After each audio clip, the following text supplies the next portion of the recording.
Que le Seigneur vous bénisse. Nous sommes revenus dans notre émission Crois seulement.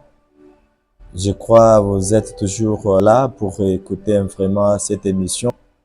Et pour quelques minutes, et je crois que Dieu va vous bénir en écoutant cela. Alors, je suis votre frère, pasteur Jean-Claude. Alors, nous sommes là, nous pouvons dire un mot à notre Dieu. Éternel Dieu de gloire, toi le Dieu bien-aimé, l'alpha, l'oméga.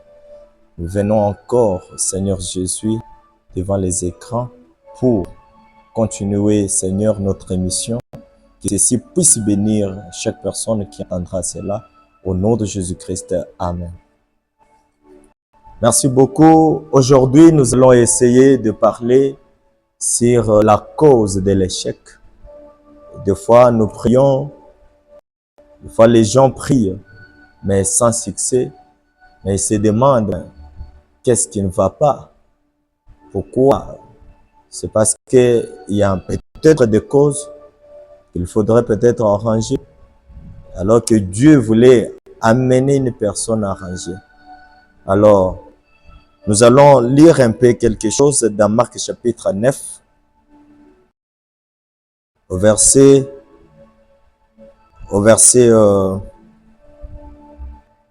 17, il est dit ceci.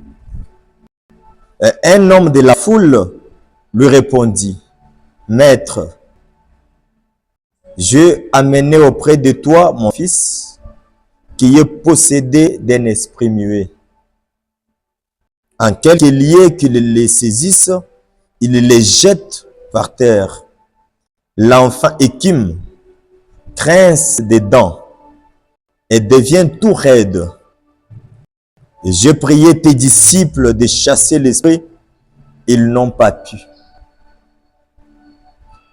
Alors, lorsque Christ Jésus a ouvert la bouche pour parler, il a commencé par ces termes.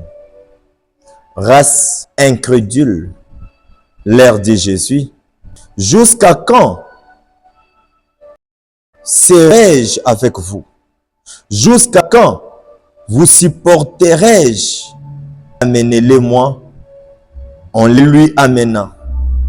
Et aussitôt que l'enfant vit Jésus, l'esprit l'agita avec violence, et le tomba par terre et se roulait en écumant. Jésus demanda au Père combien y a-t-il de temps que cela lui arrive? Depuis son enfance, répondit-il. Et souvent l'esprit la jette. L'esprit l'a jeté dans le feu et dans l'eau pour le faire périr.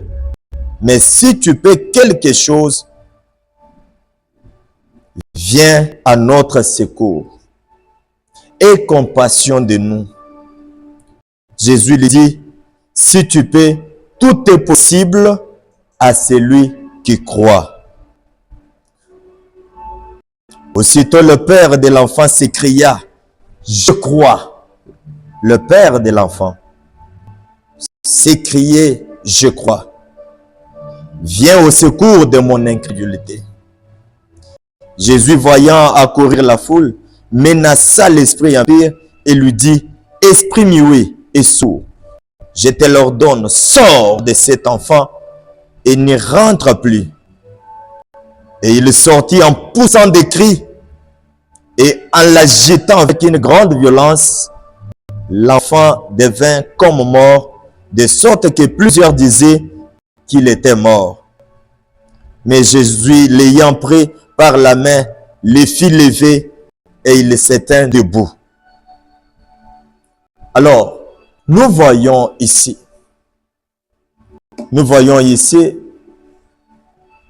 que les disciples même de Jésus ont raté directement de chasser même ces démons, cet esprit dans cette personne qui s'agitait. Mais on a dit, les disciples, venez, vous êtes proches de Jésus. Venez chasser un peu cet esprit. C'était un échec total. Mais Jésus a dit, race des incrédules. Alors, je crois, l'incrédulité, c'est ça aussi un péché. Le fait de douter à la parole de Dieu, ce qui est terriblement lamentable. C'est pourquoi, mes frères et sœurs, les promesses du Seigneur sont vraies. Mais des fois, nous oublions même celui qui nous a mandatés. Des fois, quelqu'un peut dire, nous aurons une campagne d'évangélisation, il y aura des miracles, des prodiges, il y aura ceci, il y aura cela. Mais des fois, nous échouons.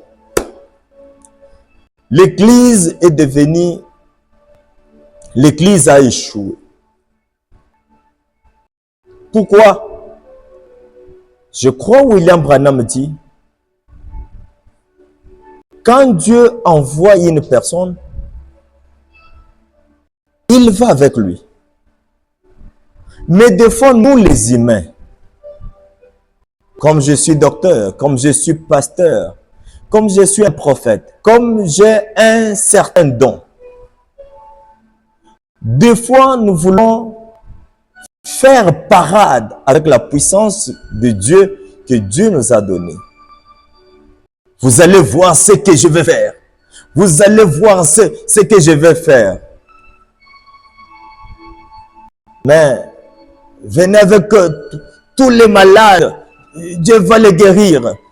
Des fois, nous parlons comme ça avant que même le Seigneur nous parle. Et quand nous arrivons sur scène, pas une tête qui est guérie. Pourquoi nous essayons de précéder Dieu pour que nous soyons visibles? Aujourd'hui, nous les prédicateurs, les prophètes, les docteurs veulent la visibilité. Et nous laissons Christ Jésus, lui-même qui oint les autres, nous les laissons à côté. Là, nous allons échouer. Vous pouvez même crier, prier, crier. Et après avoir crié, rien ne doit plus se faire.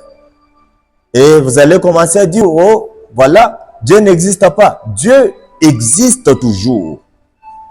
Mais nous devons exécuter vraiment ces principes, suivre un peu ce qu'il peut faire, ce qu'il nous a dit de faire. Alors, je crois un jour, dans cette rivière de Bethesda, Jésus est arrivé là. Et puis, à chaque fois, Dieu avait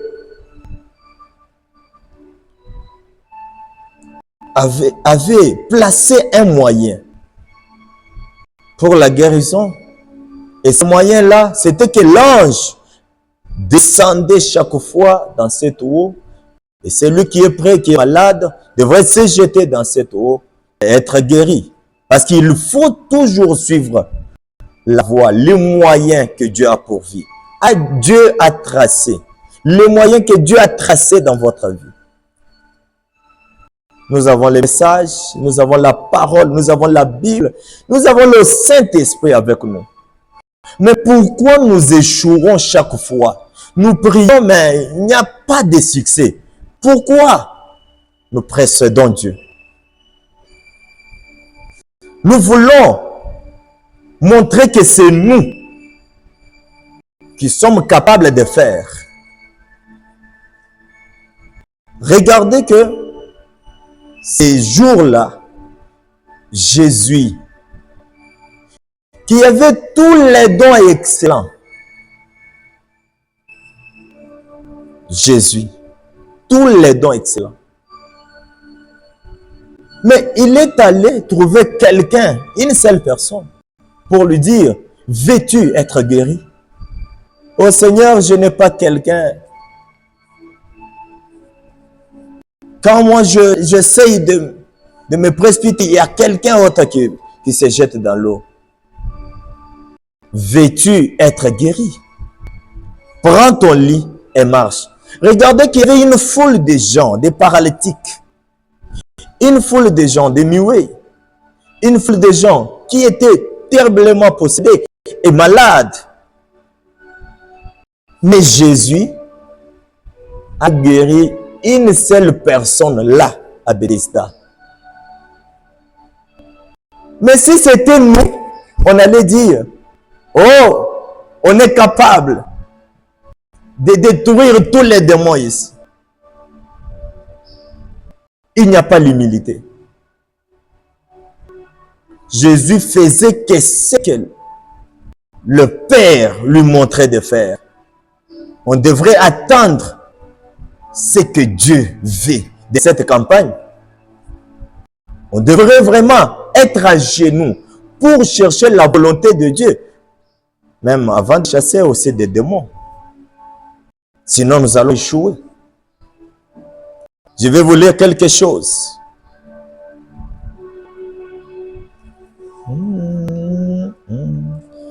Je vais vous lire quelque chose. Et ce que nous allons lire là, ça va vous aider pour que vous puissiez comprendre pourquoi. Aujourd'hui, beaucoup de gens échouent parce qu'ils ont laissé Christ, Jésus, la parole à côté, et ils veulent la visibilité sur les terrains.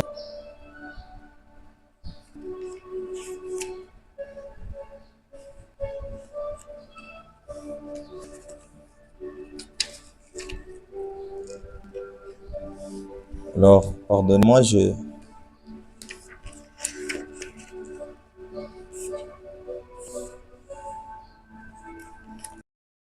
Écoutez ce que frère Branham dit. Le prophète Branham dit ceci. Il dit,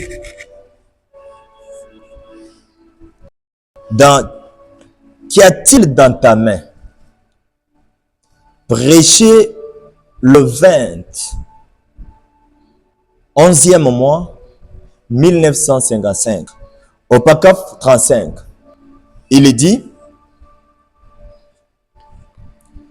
et quand il construisait le temple de Salomon, ils avaient toutes les pierres taillées. Tout était mis en ordre.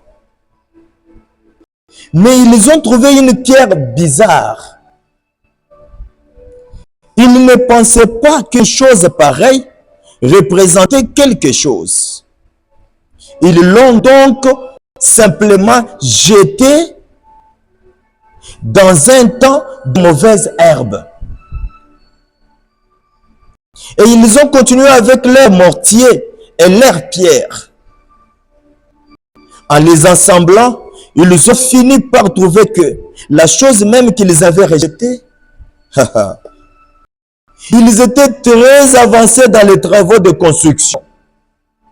Ils ont découvert qu'ils ne pouvaient pas aller plus loin.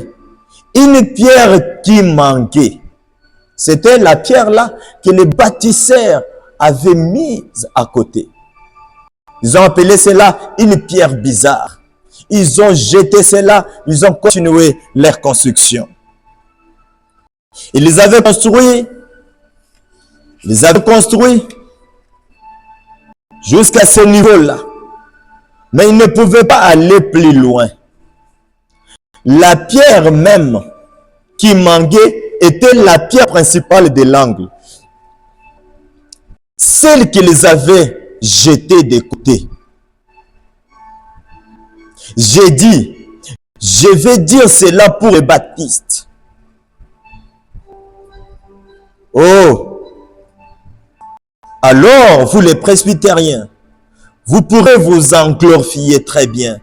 Une des choses primordiales avec les baptistes, avec n'importe quelle église, et c'est que nous avons fait et que nous les pentecôtistes, vous êtes en train de faire.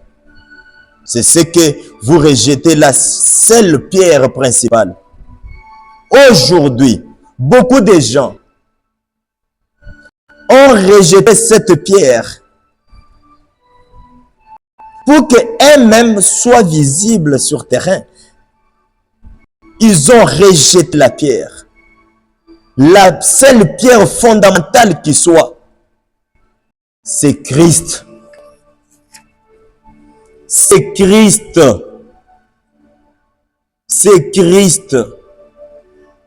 Mes frères et sœurs,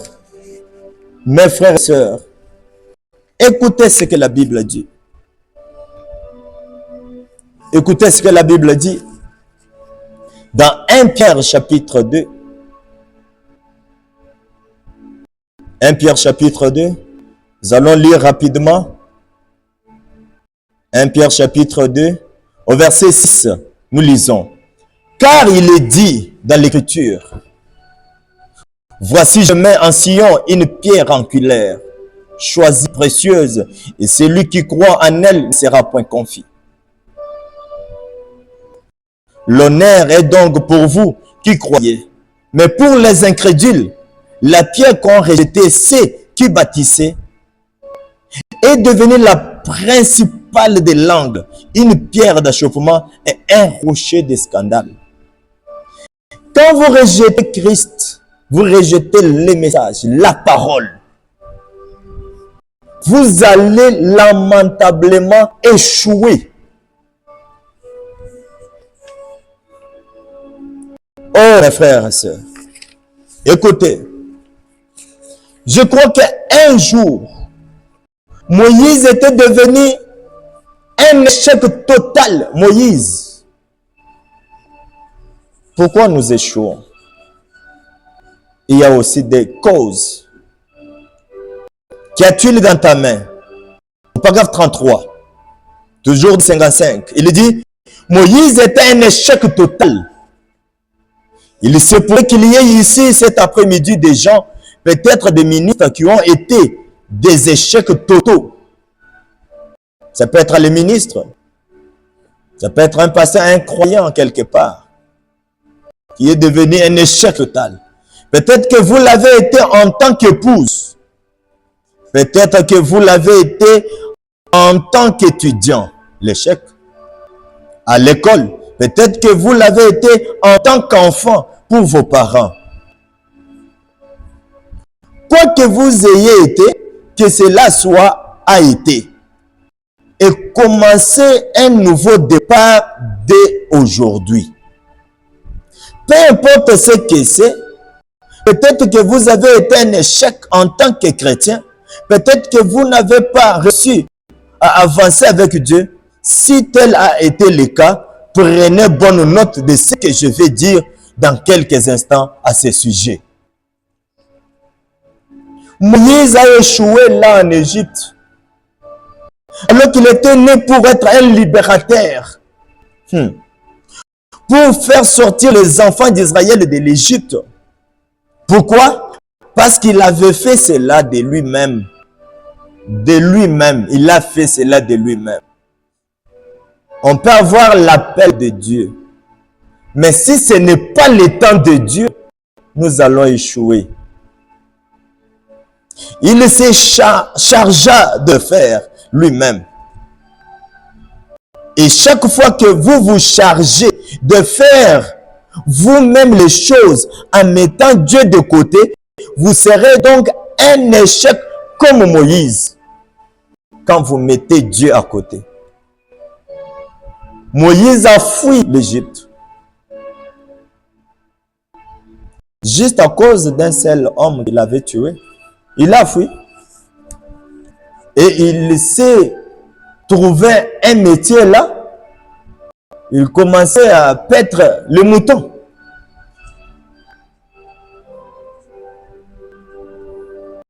« 34. Moïse avait pensé qu'il pouvait faire la chose. Vous voyez? Il pensait qu'il pouvait faire la chose. Quand il a vu un Égyptien frapper un Israélite, il l'a donc simplement tué et l'a caché. Et quand il l'a fait, Il est devenu un réfugié dans un autre pays en Éthiopie. Il est allé là et a échoué, a épousé une femme. Il s'est trouvé un travail de gardien de moutons. Vous voyez? Il devient un gardien de moutons. Il épousa la fille de Jéthro, le sacrificateur de Madian. Il lui naquit des enfants. Il y eut un travail ordinaire de laboureur, de gardien de moutons. Il garda ses moutons pendant 40 ans parce qu'il avait manqué de placer Dieu en premier. Nous connaissons beaucoup parce que quand plus nous lisons, nous croyons que maintenant, comme nous lisons beaucoup, nous disons, oh ça va maintenant, là je peux maintenant, comme je deviens un dépôt de la parole, à ce moment-là, je peux aller chasser les démons, je peux faire une église, je peux avoir... Non, attendez toujours, sinon vous allez échouer. Je pense que c'est là le problème qu'ont les gens, les églises aujourd'hui. Frères, quand on en arrive au point où nous plaçons notre église en premier plutôt que Christ, vous voyez? C'est-à-dire, nous échouons comment? Nous nous plaçons pour que les gens nous voient. Comment nous connaissons les messages, comment nous connaissons lire, comment nous connaissons comment prêcher, comment nous avons une église. Aujourd'hui, c'est chaque personne qui essaie de faire à ce que son église soit connue. Des fois, il y a même les autres qui donnent même l'argent aux autres brebis que non. Quittez là-bas, venez ici. Donc, les gens pareils qui doivent entrer dans l'église, ils n'ont pas la foi fondée sur Christ. Lorsque tu commettras une erreur, il va dire, d'ailleurs, tu m'avais acheté au prix d'argent. Nous plaçons notre église en premier, plutôt que Christ. Nous sombrons immédiatement. Quand vous placez les gens en tant qu'individus, vous placez votre église en premier, votre vie sociale en premier, au lieu de votre vie spirituelle, vous allez échouer. Oh mes frères, que ceci soit un sujet de méditation. Que ce soit un sujet de méditation. Oh mes frères, à cause de Christ, nous partons pour prier pour les gens qui sont malades. Directement, nous nous précipitons avec les mains. Oh. Je vais montrer que j'ai une puissance, j'ai la force, j'ai l'autorité. Non, frère. Nous devons toujours attendre quelque chose. Christ, cette onction-là,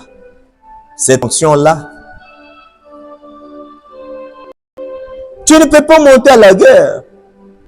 Il faut connaître si réellement Christ est avec toi. Tu ne peux pas affronter les diables pendant que tu es dans le péché. Écoutez encore.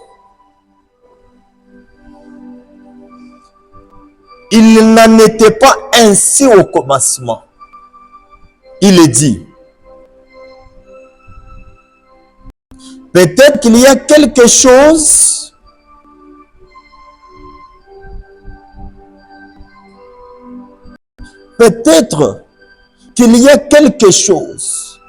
Dieu a placé une malédiction sur cette personne pour l'amener à faire une certaine chose. Peut-être quelqu'un s'était éloigné des principes de la parole. Alors que Dieu permet, il peut permettre au diable de l'attaquer, de placer une malédiction là. Mais nous les prédicateurs, nous nous précipitons. Nous les enfants de Dieu, nous nous précipitons. Pour dire, comme j'ai un don, je vais prier, Dieu va faire quelque chose. Frère, écoutez ce que le prophète Branham dit ici. C'est très nécessaire, c'est très important. Ça peut vous aider. Il dit, peut-être Dieu a placé Dieu a permis que cette maladie puisse atteindre cette personne-là pour la ramener à la repentance. Écoutez, il dit,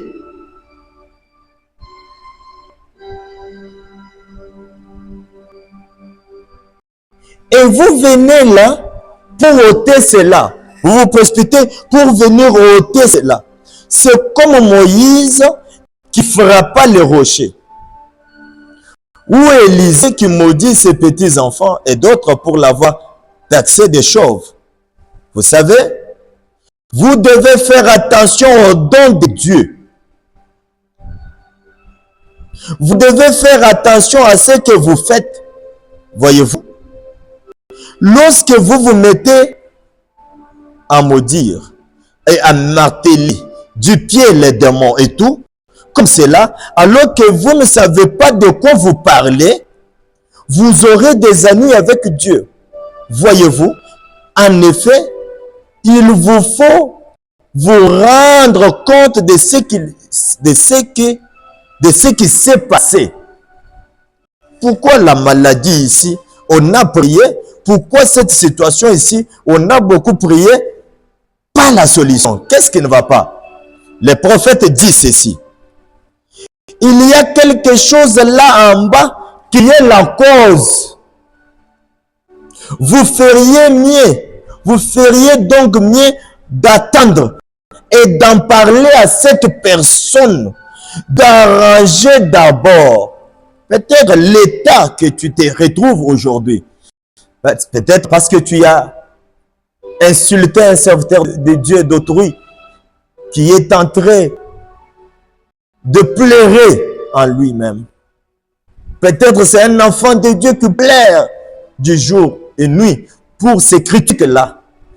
Mais maintenant, tes prières, tu pries, sans solution. Il y a une cause. Le prophète dit ceci. Donc, cette personne doit arranger d'abord cela. Si la chose à faire, c'est attendre de trouver la cause. Donc, la cure est déjà parfaite. Si vous pouvez trouver la cause, débarrassez-vous de la cause. Par exemple, si une motte de terre est posée sur une chose, exemple, un bâton posé sur une plante de maïs. On a placé seulement une grosse pierre sur le maïs. Le maïs ne peut pas grandir comme il faut. Il faudrait déplacer d'abord la pierre là, pour laisser le maïs bien croître. Qu'il l'a fait pousser de façon déformée. Enlevez simplement ce bâton et la plante croîtra correctement. C'est la même chose, voyez-vous. Il vous faut d'abord trouver la cause et trouver ce qui en est la cause. Écoutez, 24. Faites tout ce qu'il vous dira. Prêchez le 22 juillet 1954 au paragraphe 24. Il dit, la première chose à faire, si M. Dupont est malade et qu'il y a quelque chose qui ne va pas, qu'il ne lui reste que peu de temps à vivre, c'est trouver la cause. Quelle est la volonté de Dieu? Alors la vision se produit et montre ce que M. Dupont a fait. ou ce qu'il n'a pas fait, voyez, alors la cause, à ce moment-là, nous savons que le remède, c'est le Seigneur Jésus-Christ.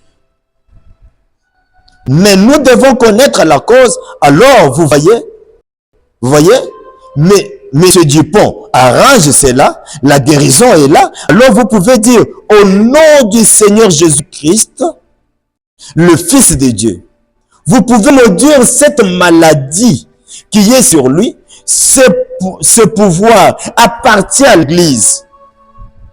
Et la chose peut être faite, mais autrement, prenez garde à ce que vous faites. C'est la raison pour laquelle beaucoup ont manqué d'être guéris dans la ligne.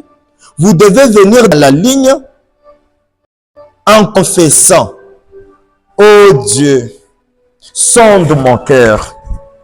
Si j'ai péché, pardonne-moi. Vous voyez, vous venez dans la ligne de prière, vous dites, ô Seigneur, sonde mon cœur. Si j'ai péché, pardonne-moi. Si j'ai manqué de faire quelque chose, révèle-le-moi.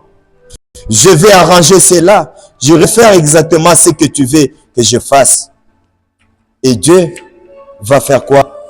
Va vous pardonner. Et lorsque on priera pour vous, et vous serez guéris. Vous priez, vous ne trouvez pas de réponse.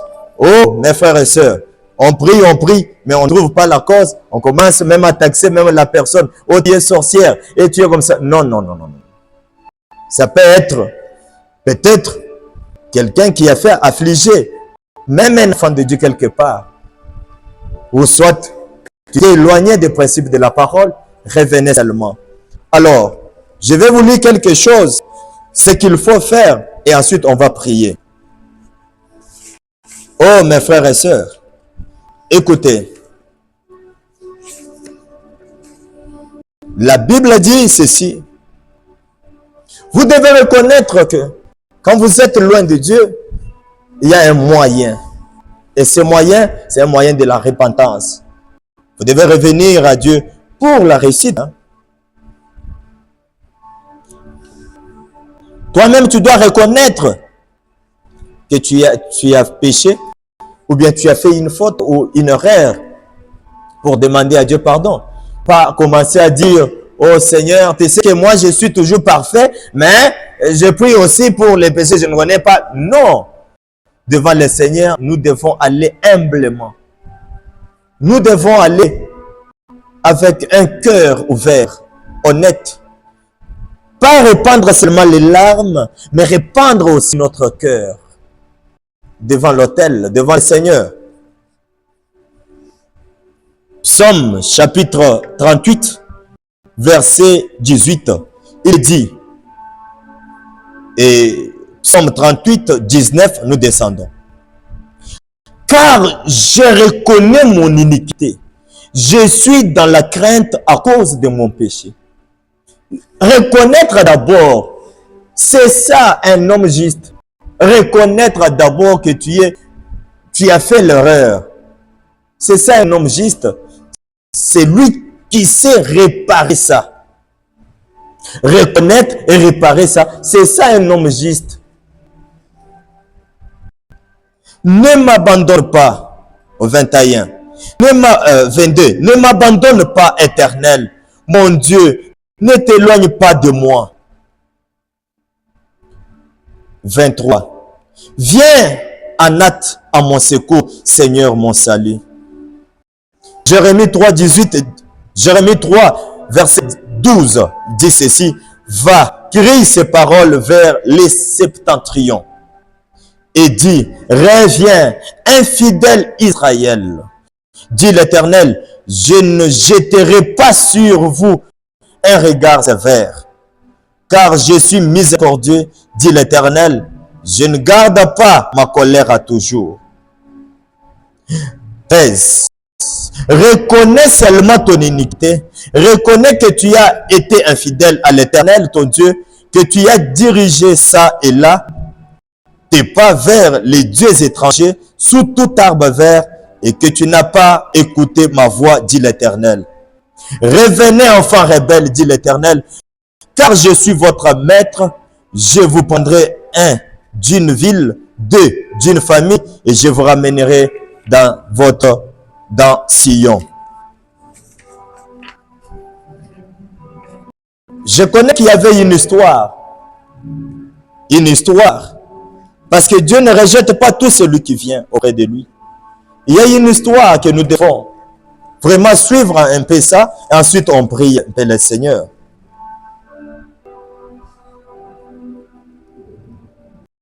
C'est dans Luc chapitre 15, verset 11. Il dit ceci. Il dit, Jésus relate ceci. Un homme avait 2 fils. Le plus jeune dit à son père, mon père, donne-moi la part des biens qui doit me revenir. Et le père leur partagea son bien. Peu de jours après, le plus jeune fils, parce que ça, maintenant, nous parlons d'une repentance, de revenir à Dieu si tu t'es éloigné. Peu de jours après, le plus jeune fils, ayant tout ramassé, partit pour un pays éloigné où il dissipa son bien en vivant dans la débauche. Il a gaspillé son argent avec des femmes, en buvant, en faisant du n'importe quoi. Lorsqu'il y eut tout dépensé, une grande famine survint dans ce pays. Il commença à se trouver dans les besoins. Il alla se mettre au service d'un des habitants du pays. Il l'envoya dans ses champs garder les pourceaux. Il aurait bien voulu se rassasier des carouges que mangeait le pourceau. Mais personne ne lui en donnait. Étant rentré en lui-même, il s'est dit, combien de mercenaires chez mon père ont du pain en abondance. Et moi ici, je meurs de faim. Moi qui ai même un fils du roi. Moi-même qui ai un fils, un prince. Mon père a beaucoup d'argent. Mais seulement parce que j'ai gaspillé. Je suis tombé dans le puits. Avoir encore peur de retourner chez lui. Que je fasse quoi? Oh Seigneur. Alors il s'est décidé en disant, je m'élèverai, j'irai vers mon père. Oui, tu as déjà péché, tu as déjà fait l'erreur. Retourne seulement à Dieu. Je m'élèverai, j'irai vers mon père et je lui dirai, mon père, j'ai péché contre le ciel et contre toi. Je ne suis plus digne d'être appelé ton fils. Traite-moi comme l'un de tes mercenaires. Il s'éleva et alla vers son père, comme il était encore loin, son père le vit et fit ému de compassion. Il courut, se jeta à son cou et le baisa. C'est une histoire qui montre que même si tu es là, tu as déjà crié la parole de Dieu, tu peux commettre une erreur. Ne reste pas assis. Retourne devant le Seigneur. Parce que tu pleurais, tu disais, Seigneur, mais pourquoi ma prière n'est pas exaucée toujours? Il y avait une cause. Le fils lui dit, mon père, j'ai péché contre le ciel et contre toi. Je ne suis plus digne d'être appelé ton fils.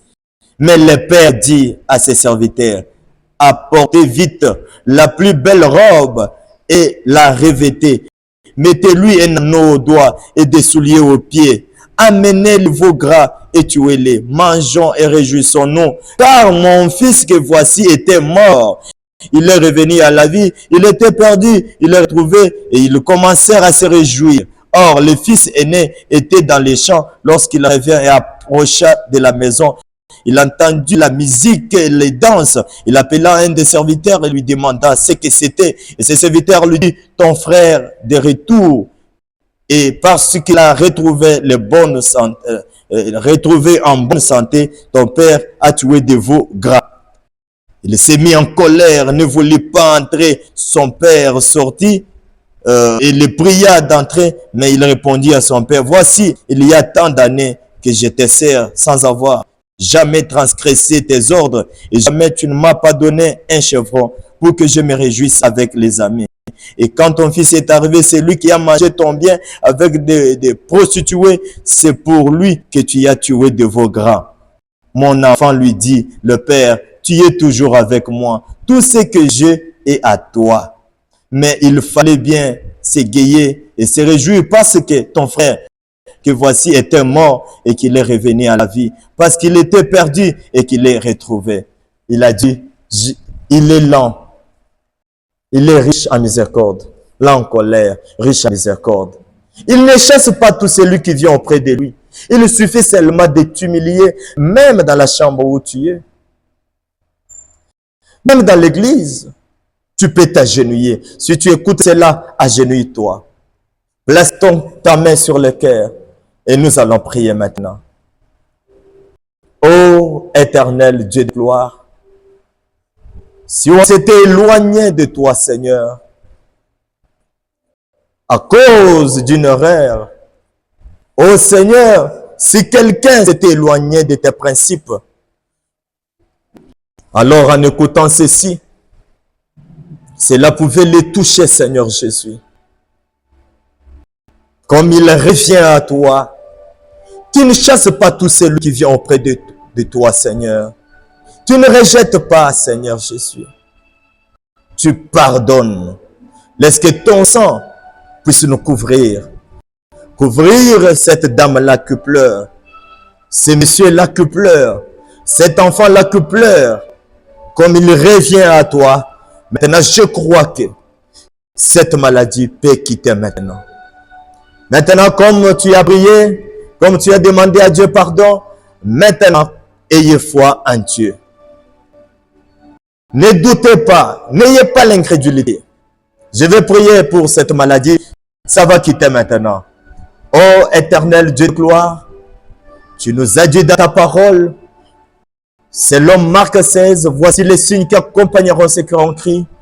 En mon nom, ils chasseront les démons, ils imposeront les mains aux malades, et les malades seront guéris. Ça peut ne pas être, ô Dieu bien-aimé, la maladie. Ça peut être une certaine situation. Ça peut être un problème, ô Dieu de gloire, qui se passe dans la vie d'une personne. Ça peut être l'instabilité dans les mariages. Ça peut être la pauvreté endurée. Ô Dieu de gloire, l'homme priait et c'était sans succès. Mais comme il revient auprès de toi, qu'il trouve ce qu'il a besoin, Seigneur. Touche-les, Seigneur. Guéris les, Seigneur. Tu es Jéhovah Jireh, pourvois à leurs besoins. Par ta puissance, nous t'avons ainsi prié. Au nom de Jésus-Christ. Amen. Shalom. Et que le Seigneur vous bénisse. À nous revoir encore prochainement. Peuple de Dieu, bonjour. Que le Seigneur vous bénisse. Vraiment, je suis très content d'être devant les écrans.